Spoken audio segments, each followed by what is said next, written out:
अस्सलाम वालेकुम। Welcome to career 360।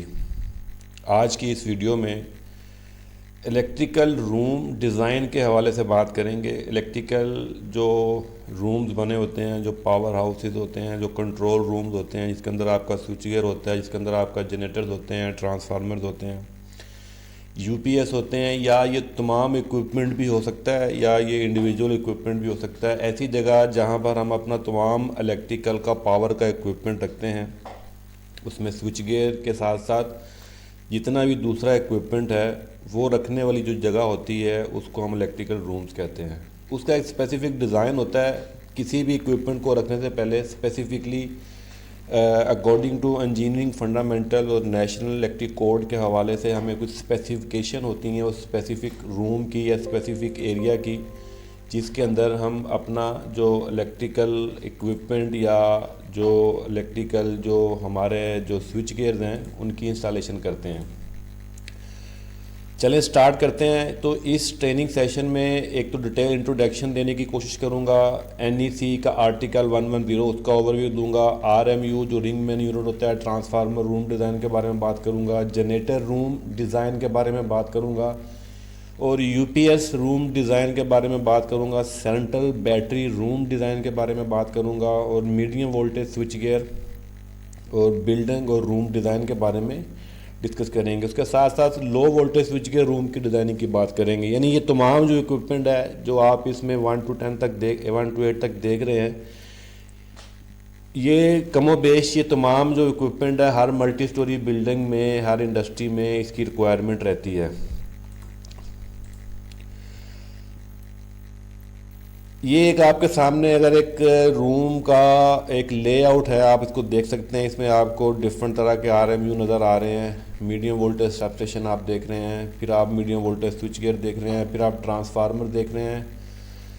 TRT ये ट्रांसफार्मर्स हैं, मीडियम वोल्टेज स्विच गियर है। अच्छा, एक मिनट में इसका पॉइंटर जो है वो अगर देखूँ पेन, ये तो ये हमारे ट्रांसफार्मर हैं, ये वाले ये ट्रांसफार्मर बने हैं। ये ट्रांसफार्मर टीआर ये आपका मीडियम वोल्टेज स्विच गियर है और इस तरीके से ये आपका जो आगे लो वोल्टेज स्विच गियर की जो एमडीबीज लगी हुई हैं, इस तरीके से आप एटीएस देख रहे हैं, ऑटो ट्रांसफ़र स्विच लगा हुआ है, लो वोल्टेज स्विच गियर। तो ये एक तरह का एक आपको रूम के अंदर जो स्ट्रक्चर है जो आपके हार्डवेयर का, इसमें लो वोल्टेज नेटवर्क है, जिसमें मीडियम वोल्टेज नेटवर्क है, इसके अंदर प्राइमरी मीडियम वोल्टेज जो नेटवर्क का एरिया है। ये तमाम चीज़ें हमारे एक इलेक्ट्रिकल रूम्स के अंदर होती हैं मोस्टली तौर पर। जहाँ भी हमें पावर की सप्लाई की ज़रूरत होती है तो ये मीडियम वोल्टेज से तो ये सिलसिला स्टार्ट होता है।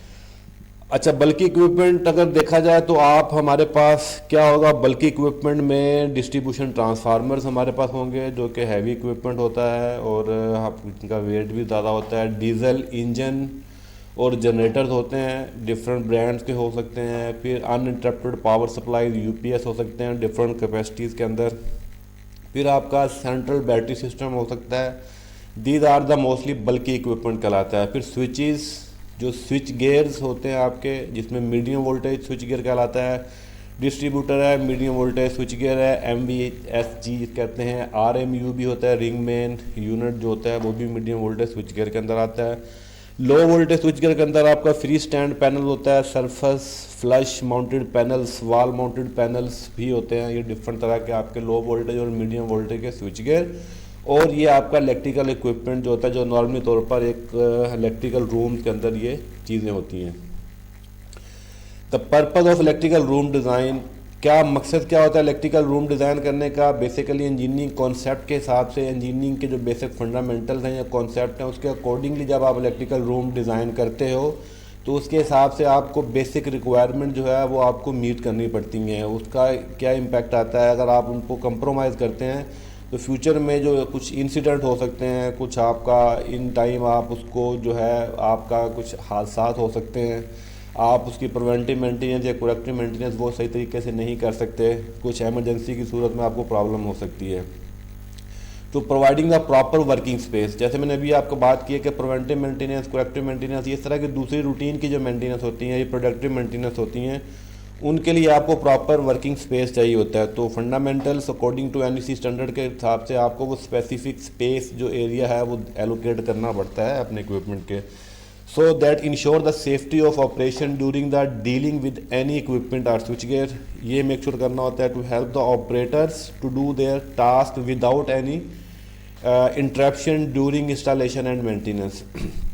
इंस्टॉलेशन और मेंटेनेंस के दौरान आपको प्रॉब्लम कोई नहीं होनी चाहिए। To easily manoeuvre the all equipment of the switch gear, providing the electrical room dimension and details to coordinate with the other disciplines. अच्छा, इसमें डिफरेंट तरह के आपके जो इलेक्ट्रिकल डोमेन से हट के दूसरे डिसिप्लिन होते हैं, जैसे आर्किटेक्चर है, आपका सिविल वर्क है, आपका HVAC का जो सिस्टम है, आपका प्लम्बिंग और फायर फाइटिंग का सिस्टम है, आपका लाइट और करंट, इस तरह की जो चीज़ें हैं उनके साथ कोऑर्डिनेशन बहुत ज़रूरी है। क्योंकि इलेक्ट्रिकल रूम के अंदर आपका ये आपका HVAC का सिस्टम भी हो सकता है, सिविल वर्क तो डेफिनेटली होना ही होना। तो सिविल वर्क के साथ जो सिविल के कंसर्न जो टीम है आपकी, जो एडमिनिस्ट्रेशन है, जो या इंजीनियर्स हैं, उनको आपके साथ एक स्ट्रॉन्ग कोऑर्डिनेशन होना बहुत ज़रूरी है। इस तरीके से आर्किटेक्चर और आपका प्लम्बिंग और फायर इक्विपमेंट वालों के साथ भी कोऑर्डिनेशन होना ज़रूरी है। तो ये बेसिकली एक मेन कॉन्सेप्ट है कि जब भी आप इलेक्ट्रिकल रूम डिज़ाइन की बात करते हैं तो डिटेल्स और डायमेंशन के हिसाब से you make sure to healthy coordination with the other disciplines, the other departments as well. What are the reference of the forward used to design the required electrical space in the electrical room? Regulation of the country, आपके country के क्या regulation हैं वो depend करता है। Data sheet of equipment switch gear, उसके अंदर क्या मेंशन है, उसकी क्या रिक्वायरमेंट है, ये मैटर करेंगी। आपकी जो आपका इक्विपमेंट है, जो मैन्युफैक्चरर है, जो OEM है, उसकी रिकमेंडेशन क्या है, आपके कंट्री की रूल एंड रेगुलेशन क्या है, यानी जो भी करंट आपका जो इदारा है, जो आपका ऑर्गेनाइजेशन है जिससे आपने स्पेशल अप्रूवल्स लेनी होती हैं। उसके बाद recommendation of the clearance about the equipment switch gear provided by the manufacturer catalogues, वो क्या आएंगी। फिर इसके बाद इंटरनेशनल जो कोड्स हैं लाइक NEC है, जैसे article 110 which is talking about the working space and dedicated electrical space design. Article 110 जो NEC का एक आर्टिकल है जो इसी चीज़ को डील करता है कि वर्किंग स्पेस कितना होना चाहिए। So let's discuss with NEC article 110 overview. Article 110 जो स्पेसिफिकली डिस्कस करता है कि आपका वर्किंग स्पेस जो है किसी भी इलेक्ट्रिकल इक्विपमेंट, इलेक्ट्रिकल आपका हार्डवेयर है, कंट्रोल रूम्स के अंदर, इलेक्ट्रिकल रूम्स के अंदर कितना स्पेस होना चाहिए। सो मिनिमम क्लियर डिस्टेंस, अगर मैं इस पर बात करूं आर्टिकल 110.26A, उसकी सब क्लास 1 बनती है वर्किंग पे। आपके जो वोल्टेज लेवल है ग्राउंड का 0 to 150, आपका कंडीशन 1, 2, 3, 3 तरह की कंडीशन आपके सामने है जिसको आप देख सकते हैं। अगर आप इस पे मैं बात करूं कि अगर वोल्टेज लेवल आपका 151 to 600, जो कि नॉर्मली हमारे वोल्टेज लेवल होते हैं इसी में फॉल करते हैं, जो कि आप टू 600 वोल्ट बनते हैं। जो नॉर्मली जो स्टैंडर्ड वोल्ट है 400 वोल्ट होता है, तो 600 जो होता है उसी के अंदर तमाम जो रेंजेस हैं वो वोल्टेज की आ जाती हैं। तो इसमें आपकी 900 मिलीमीटर का जो 3 फुट का गैप आपका होना चाहिए। कंडीशन 2 में आपका 1 मीटर का गैप होना चाहिए, जो कि आपका थोड़ा सा ज़्यादा बन जाता है। और इस तरीके से आपका जो कंडीशन 3 में जो आपका गैप है 1.2 मीटर तक होना चाहिए। वोल्टेज लेवल अगर आपके 1000 तक चले जा सकते हैं तो फिर आपका जो कंडीशन 2 और 3 में थोड़ा सा आपका लेवल बढ़ जाता है 1.2 मीटर टू 1.5 मीटर तक आप देख सकते हैं। तो ये आपका, अगर मैं इस पिक्चर की बात करूं तो यहाँ पर ये 3 फीट का गैप है। बेसिकली ये आपका इलेक्ट्रिकल स्विच बोर्ड हो सकता है 150 वोल्ट नॉमिनल और लेस, ये नॉमिनल और लेस ये आपका। तो ये गैप जो है इसके अकॉर्डिंगली हम करते हैं। तो ये जो 110 है जो आर्टिकल NEC का, ये डिस्क्राइब करता है। तो नीचे हम देखें, अगर आप टेबल यहाँ पर देखेंगे तो आपको मज़ीद जो है वो nominal voltage to ground level का स्पेसिफिकली आपका मीडियम वोल्टेज की बात हो रही है। तो मीडियम वोल्टेज में आपका जो कंडीशन 1 में आपका क्लियरेंस डिस्टेंस है, कंडीशन 1, 2, 3 में आप देख सकते हैं कि आपको 2.5 मीटर, 3 मीटर और 3.7 मीटर तक जा सकता है, अबाव 750 किलो वोल्ट तक। तो ये मीडियम वोल्टेज का जो आपका डिस्टेंस है, वर्किंग स्पेस है, अकॉर्डिंग टू NEC का जो 11 जो स्टैंडर्ड है आपका जो आर्टिकल, उसके अकॉर्डिंगली ये स्पेस जो है आपके लिए ज़रूरी है। इसको आप फॉलो करेंगे तो डेफिनेटली आपको कोई प्रॉब्लम नहीं हो सकती। Working space, depth of the working space आपका रेयर एरिया, इसमें आप देख सकते हैं आपका ये UPS इक्विपमेंट है, इलेक्ट्रिकल स्विच बोर्ड है, तो आपका ये रेयर एरिया है। यहाँ पर आपका जो टोटली जो आपका गैप है, इस तरीके से आपने गैप देना है, एयर लेने देना है, तो दो ये आपका बेसिकली इस तरीके से आपकी इंस्टॉलेशन होगी वर्किंग स्पेस के अकॉर्डिंग। तो depth of the working space existing building, उसके हिसाब से अगर एग्जिस्टिंग बिल्डिंग के हिसाब से देखें तो आपका reference to that same standard 110.26A1, उसके अकॉर्डिंगली आप इसको जो है वो डिसाइड करते हैं। If the electrical equipment is being replaced, condition 2 working space is the permitted the between the dead front switch board, panel boards are motor control center located across the aisle of from each other, where the condition of the maintenance and supervision ensure that the written procedure have been adopted to the prohibited equipment on both sides of the cell from the being open of the same time, and only authorized qualified person will service the installation. Working space, width of the working space, इसमें working space अगर width की बात की जाए तो आप इसमें 30 inch width है आपकी, इसमें इक्विपमेंट 30 इंच आर लेस, और विड्थ ऑफ द इक्विपमेंट जो है over the 30 inch. So the width of the working space must be the minimum of the 30 inch, but in no case less than with width of the equipment. तो working space ये उसी हिसाब से अगर आप देखें तो ये आपका पैनल बोर्ड, फिर आपके पैनल बोर्ड के दरमियान का जो गैप है ये 30 इंच आप देख सकते हैं। आपका मिनिमम जो आपका हेड रूम 6.5 फीट का जो गैप बनता है ये, और ये आपका 18 इंच ये आपका अकॉर्डिंग टू इसी स्टैंडर्ड के हिसाब से 110.2.6 के हिसाब से आपकी अपनी जो स्पेसिंग है वो इस तरीके से परफॉर्म कर सकते हैं। तो ये स्टैंडर्ड आपको very detail in depth knowledge provide करता है working space of the electrical room designing for the installation of different kind of electrical equipment. So dedicated electrical space, the dedicated electrical space extended the footprint of the equipment from the floor of height of the 6 feet above the height of the equipment। तो 6 feet जो है ये आपकी height जो है ये exhaust duct है आपकी 6 फीट की हाइट, और ऊपर उसके आपके इक्विपमेंट के ऊपर से होनी चाहिए। और वर्किंग स्पेस का जो आपका ये एरिया जो वर्किंग स्पेस बनता है काम करने के लिए, ये एक मिनिमम रिक्वायरमेंट है डेडिकेटेड इलेक्ट्रिकल स्पेस के हवाले से हमें जो देनी होती है। तो इस पे अगर कंप्रोमाइज़ किया जाए तो फ्यूचर में आपको जो है वो प्रॉब्लम हो सकती हैं, इंसिडेंट हो सकते हैं, एंड टाइम किसी एमरजेंसी सिचुएशन के अंदर आप उस पर काम नहीं कर सकते, और वो डिफरेंट तरह के प्रॉब्लम जो हैं वो आपको फेस करने पड़ सकते हैं। सो इंट्रेंस एंड इसमें अगर आप देखें तो एग्रेस, इंट्रेंस एंड एग्रेस में small equipment below the 1200 amperes or 6 feet, जो उसकी अगर बात की जाए तो at least one entrance of the sufficient or must provide access to and egress from the working space. तो मिनिमम एक आपकी जो इंट्रेंस है वो लाजमी होनी चाहिए। अगर आपका बिलो आपका 1200 एम्पेयर या 6 फीट उसकी हाइट बनती है, अगर उस आपकी इक्विपमेंट की हार्डवेयर की, तो एक इंट्रेंस जो है वो होना उसकी ज़रूरी है। तो ये इंट्रेंस के हवाले से है, ये आप इसको इस तरीके से फील कर सकते हैं। और दूसरी सूरत में the large equipment 1200 amperes or above or the more than the 6 feet, उसमें केस बी में अगर आप ऑब्स्ट्रैक्ट करें तो आप जो है अगर ये 2 स्विच बोर्ड आपके लगे हुए हैं जो कि 1200 एम्पेयर्स आर मोर की इसकी रेटिंग है, तो minimum working clearance required to be the double. ठीक है, ये डबल आपकी रिक्वायरमेंट बन जाती है, तो ओनली वन इंट्रेंस रिक्वायर्ड। तो इस केस में आपके पास required working space depth in the double and the equipment is located so the edge of the entrance is no clearer than the required working space। तो इसमें आपका एक entry जो है वो आपकी रिक्वायर्ड होती है।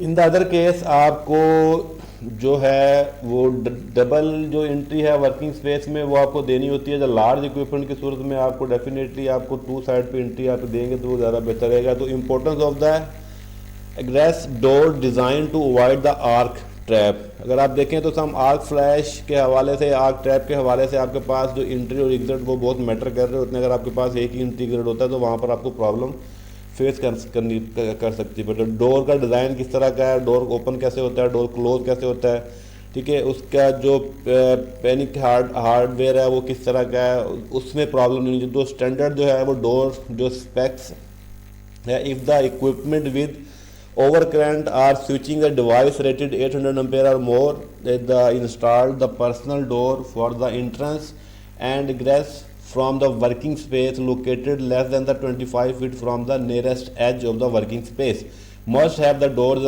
open in the direction of the egress and to be equipped with the listed panic hardware. तो ये डोर के लिए स्पेसिफिकली आपका हार्डवेयर इस्तेमाल किया था जिससे आपको ओपन क्लोज करना जो इजी होता है। RMU ट्रांसफार्मर रूम की बात करें, अगर रिंग मैन यूनिट और ट्रांसफार्मर रूम की मैं अगर स्पेसिफिकली डिज़ाइन की बात करूं तो आपके पास अगर देखें तो ये इस तरह का आपका रूम है जो कि आपका RMU+1 ट्रांसफार्मर है जो less than 1000 kVA plus low voltage switch gear. 3 तरह की चीज़ें इसमें आ जाती हैं। आपका एक ट्रांसफार्मर है, आपका एक लो वोल्टेज स्विच गियर है और आपकी दूसरा इक्विपमेंट इसके अंदर लगा हुआ है। ट्रांसफार्मर आप देख सकते हैं,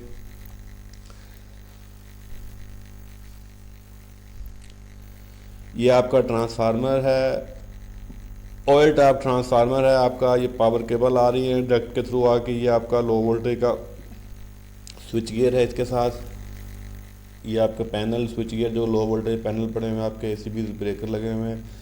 ट्रांसफार्मर है, इसकी हाइट है जो कि इसका आपकी ये स्पेसिफिक आपको जो ग्राउंड क्लियरेंस लेवल आपको 300 mm दी हुई है। आपकी जो नीचे वाला आपका एरिया है वो आपका 800 mm दिया हुआ है और जो आपका ग्राउंड लेवल की जो फाउंडेशन जो आपकी बनी हुई है वो तकरीबन 500 मिलीमीटर की इसकी जो है डेप्थ है वो बनी हुई है। तो ये स्पेसिफिक डिज़ाइन है कि 500 की फाउंडेशन बेस जो है आपकी होनी चाहिए। 2 RMU में अगर मैं बात करूं तो 2 ट्रांसफार्मर जो कि 1000 kVA से छोटे होंगे और इसके अंदर 2 स्विच गियर होंगे। उसका डिज़ाइन का कुछ स्ट्रक्चर कुछ इस तरह का होगा। आप इस तरीके से देख सकते हैं कि इसमें आपको ये स्टैंडर्ड डिज़ाइन है जिसके अंदर स्पेसिफिकेशन के साथ साथ डायमेंशन भी मेंशन है कि जो आपको काफ़ी हेल्प आउट कर सकती है।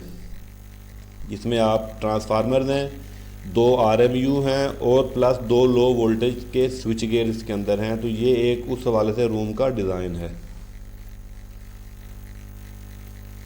अब अगर इसमें बात करें तो ये एक transformer up to 2 mega volt ampere है, 2 MVA कह सकते हैं आप, ठीक है। तो ये 2 MVA का एक ट्रांसफार्मर है और रूम फ्रॉम MU और RMU और लो वोल्टेज स्विच गियर इसके अंदर होगा। तो इसके अकॉर्डिंगली आप इसकी जो डिज़ाइन स्ट्रक्चर है उसकी डायमेंशन आप देख सकते हैं कि आपको ये मिलीमीटर में लिखी हुई है जिससे आपको अंदाज़ा हो जाएगा किस तरीके से। ये एक रियल व्यू है, इसमें आप देख सकते हैं आपके सामने जो है। अच्छा, जनरेटर रूम की बात करें तो जैसे ट्रांसफार्मर और RMU रूम की बात करते हैं ऐसे ही हमें जनरेटर रूम का डिज़ाइन भी जो है वो स्पेसिफिकली बनाना पड़ता है। जिसमें जनरेटर और ट्रांसफार्मर में फ़र्क होता है। ट्रांसफार्मर में मूवेबल पार्ट्स नहीं होते, रोटेशन इक्विपमेंट नहीं है, जबकि जनरेटर के अंदर रोटेशनल इक्विपमेंट है। उसके अंदर आपका एग्जॉस्ट जो है उसका भी एक इम्पैक्ट आता है, फिर फ्रेश एयर भी आपको चाहिए, फिर उसके लिए डक्ट का भी अरेंजमेंट चाहिए आपको। तो ट्रांसफार्मर रूम में या लो वोल्टेज स्विच गियर के रूम में या मीडियम वोल्टेज RMU जो रूम हैं उनके अंदर जो है वो और जनरेटर रूम के अंदर डिफरेंस होता है। जैसे मैंने बताया कि ये एक रोटेशनल इक्विपमेंट है, मूविंग है, 1500 RPM या 1800 RPM के ऊपर एक मशीन ये जो है वो रोटेट करती है। ट्रांसफार्मर में ऐसा नहीं है। तो इस मशीन की रिक्वायरमेंट है, इसको फ्रेश एयर भी चाहिए, इसको एग्जॉस्ट का पैसेज भी चाहिए और इसका कूलिंग का जो अरेंजमेंट है वो भी चाहिए, क्योंकि इंजन है मूवेबल है। तो वो जब इंजन कंबस्टन इंजन जब अपना काम करेगा तो उसको कूलिंग के लिए भी एयर चाहिए होती है। तो उसके अकॉर्डिंगली आप ये डिज़ाइन देख सकते हैं कि आपको जितना इनटेक जो एयर फ्लो है और आपका एग्जॉस्ट वाला जो एरिया है वो आपका उस हिसाब से जो अप्रोक्सीमेटली इस तरीके से डिज़ाइन किया था कि आपका एग्जॉस्ट का एरिया इनटेक वाला एरिया एग्जॉस्ट वाले एरिया से बड़ा होना चाहिए ताकि आपको मैक्सिमम फ्रेश एयर की जो इनटेक मिल सके।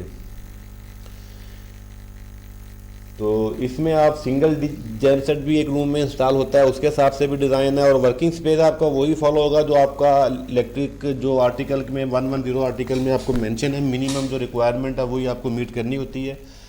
बाकी जो आपका जितने CFM रिक्वायर्ड हैं आपको फ्रेश एयर के, जितनी आपको ऑक्सीजन चाहिए, जितनी आपको एयर चाहिए कूलिंग के लिए और आपको कंबस्टन के लिए, उसकी आपने जो है वो रिक्वायरमेंट प्रॉपर मीट करनी होती है। आपको जितने CFM चाहिए होते हैं नॉर्मली तौर पर जो OEM होता है किसी भी जनरेटर मैन्युफैक्चरर का, वो आपने उस स्पेसिफिक मॉडल का आपको रिक्वायरमेंट बता देता है कि इतने CFM आपको दरकार होते हैं। तो ये 2 इंजन का आप शायद इस तरीके से बनाएंगे जिसके अंदर आपके जेनसेट भी प्लेस होंगे, आपका जो इलेक्ट्रिकल इक्विपमेंट है, आपका लो वोल्टेज स्विच गियर है वो भी इसी रूम के अंदर हो सकता है। नहीं या तो फिर केबल यहाँ से केबल जो है केबल यहाँ से कंट्रोल रूम की तरफ भी जा सकती हैं। मोस्टली तौर पर इसी अंदर के अंदर इलेक्ट्रिकल रूम के अंदर ही इलेक्ट्रिकल इक्विपमेंट भी इंस्टॉल होता है। अच्छा, उसके बाद इसका नॉइज़ का लेवल भी एक स्पेसिफिक आता है कि नॉर्मली तौर पर जो आपका जेनसेट का जो कंट्रोल रूम होता है उसका जो डीबी लेवल होता है जो वो 80 to 85 dB तक होता है।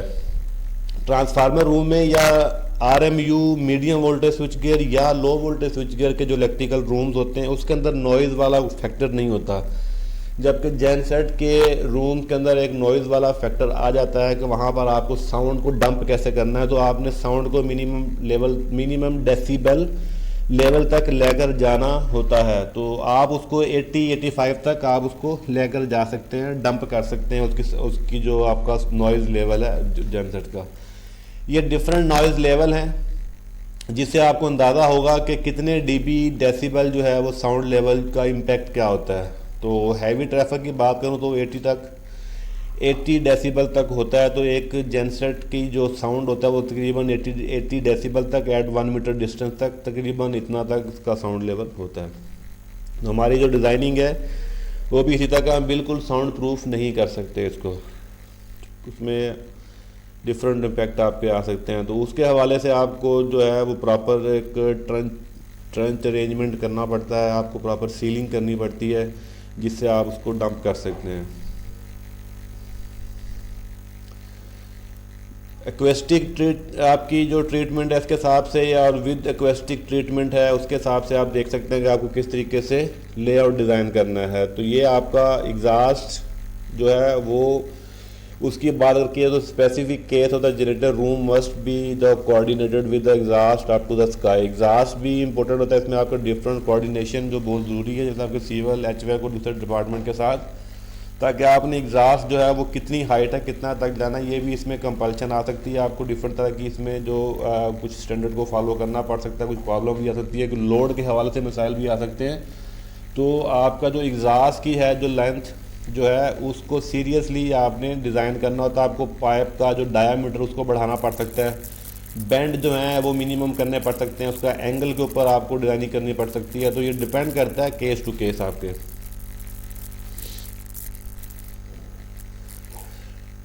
Technical data of generator set, किसी भी जनरेटर का जो टेक्निकल डेटा सेट होता है उसमें आप उसमें देख सकते हैं कि बहुत सारी आपको चीज़ें मिलती हैं। आपको जनरेटर की आउटपुट है, वोल्टेज है, करंट है, पावर फैक्टर है, बैटरी कैपेसिटी है, स्पीड है, वोल्टेज रेगुलेशन है, इसमें आपका बेस फ्यूल टैंक की कैपेसिटी है वो कितना है, कूलेंट कैपेसिटी है कितनी है, टोटल जो हीट रेडिएटेड एम्बियंट वो आपका कितनी है, एयर फ्लो जो है वो आपका रेडिएटर का कितना है, एयर इनटेक जो है वो कितना आपका कितनी रिक्वायरमेंट है, exhaust gas flow, full load of the prime power ये कितनी। तो ये सारी स्पेसिफिकेशन जो हैं जो बेसिकली लिंक करती हैं आपके इलेक्ट्रिकल रूम डिज़ाइन के साथ।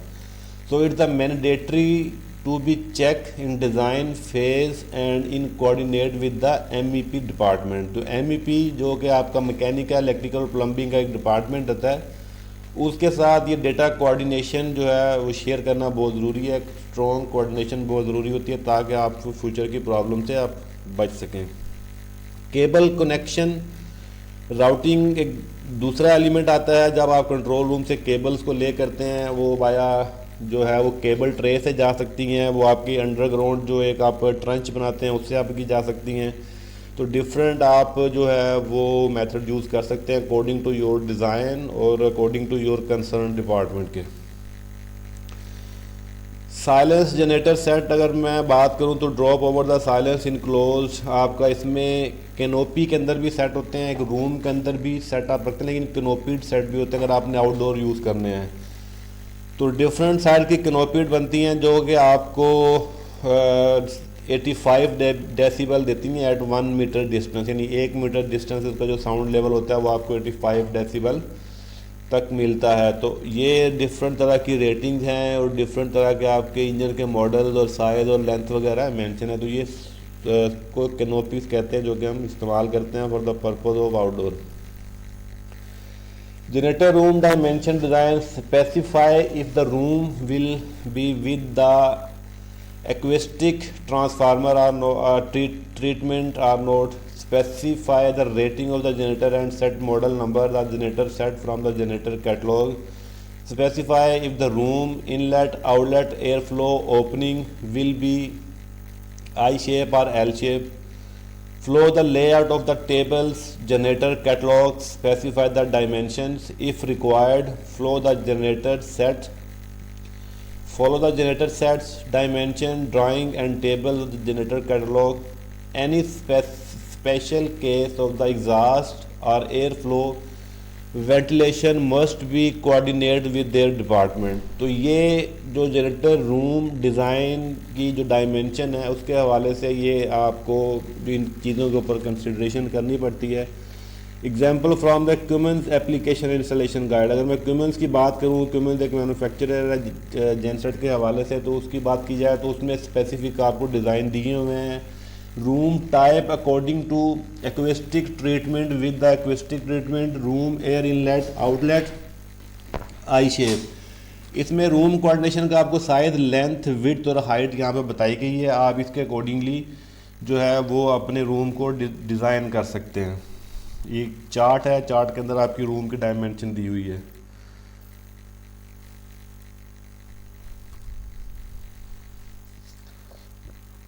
और ये आपके अगर एल शेप जो है उसके अकॉर्डिंग लेकर देखें the mention dimension the catalogue is the only for the I shape room. In case of L shape room we must draw the room manually to know the accurate dimension.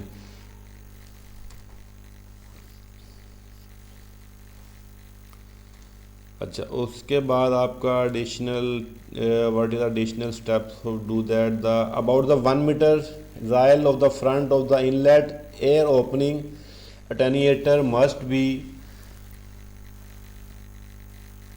unobstructed to provide the proper space for the operators moving through the room and the maintenance activities।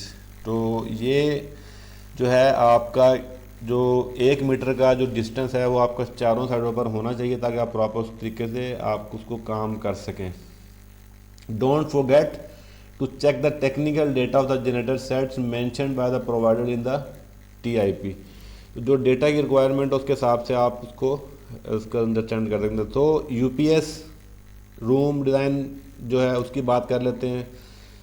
ये भी rotating equipment नहीं है, तो इसका room का consideration जो है वो एज़ कंपेयर टू सिमिलरली उसकी जो आपका low voltage switch gear, medium voltage switch gear या RMU ट्रांसफार्मर्स के रूम के हिसाब से मिलती जुलती हैं। तो specify suitable family of the UPS type for the your application. आप इसमें अगर आप इस वेबसाइट पे जाकर भी आप इसको सर्च आउट कर सकते हैं।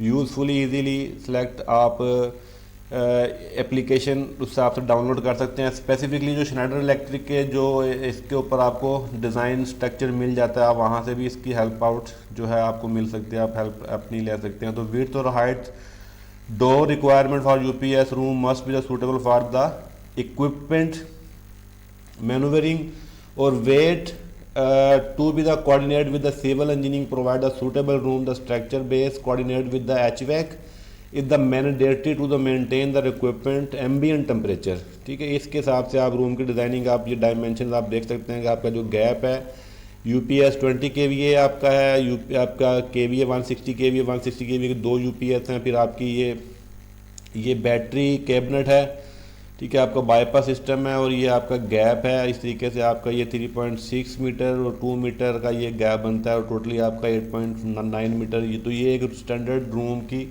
जो डिज़ाइनिंग है आपके यूपीएस के हिसाब से। तो ये आपका डिफरेंट तरह की यूपीएस की स्पेसिफिकेशन है।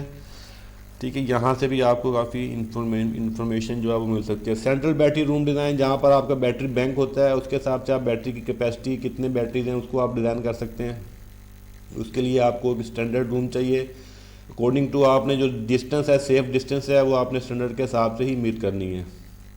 Medium voltage switchgear building room design, इसमें मीडियम वोल्टेज स्विचगेयर की बात करें तो आपका जो standard room details according to electricity company regulation, एक तो आपकी लोकल इलेक्ट्रिसिटी जो कंपनी है उसकी रेगुलेशन होगी, उसको आपने फॉलो करना है। फिर आपने उस मैन्युफैक्चरर का जो इक्विपमेंट है उसको आपने मीट करना है। फिर आपने जो NEC का कोड है, जो आर्टिकल 110 है, उसकी अकॉर्डिंगली वो रिक्वायरमेंट आपने मीट करनी है।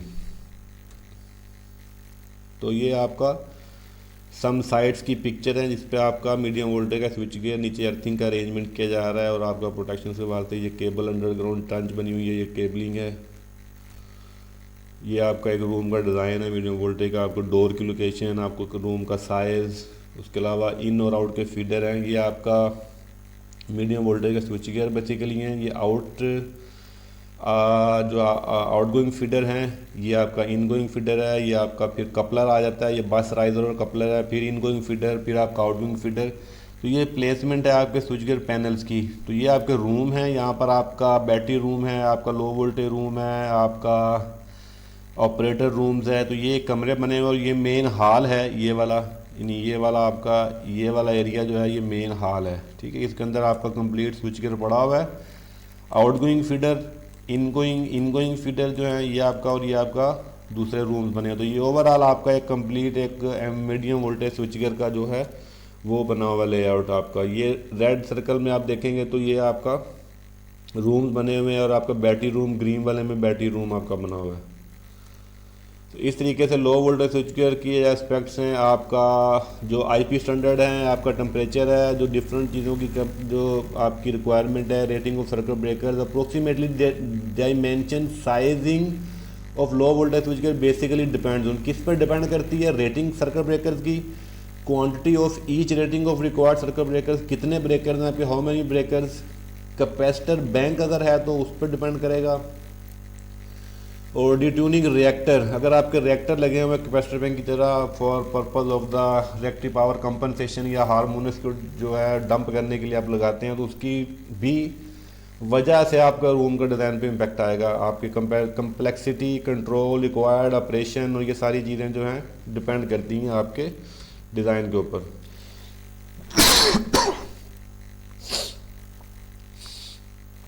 तो ये एक SLD डायग्राम है आपकी, जिसमें आपके इनकमिंग आपके ट्रांसफार्मर की सप्लाई है। ये आपके ट्रांसफार्मर हैं, ये 2 ब्रेकर ट्रांसफार्मर के जा रहे हैं। ये आपका 800 एम्पेयर का आपका जनरेटर्स है, और ये आपके आउटगोइंग के डिफरेंट ब्रेकर्स हैं जो कि आपके सिंगल एंड डायग्राम से आप देख सकते हैं। ये आपका जो है free stand switch gear sizing example के लिए, ये उसी की जो पीछे डायग्राम बनी है उसी का ये एक स्विच गियर आप देख रहे हैं। इसका लो वोल्टेज स्विच गियर बना हुआ आपका।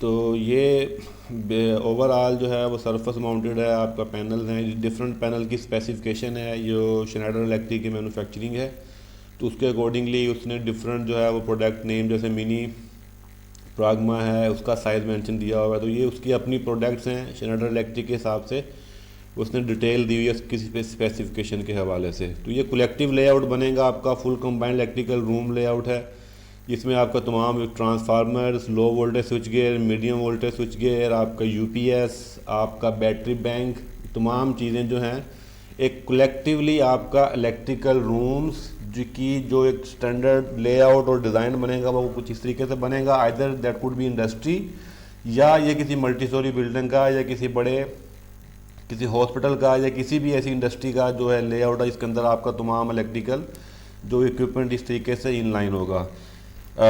उम्मीद करता हूँ कि ये वीडियो में आपको काफ़ी इन्फॉर्मेशन मिली होगी about electrical design of electrical rooms.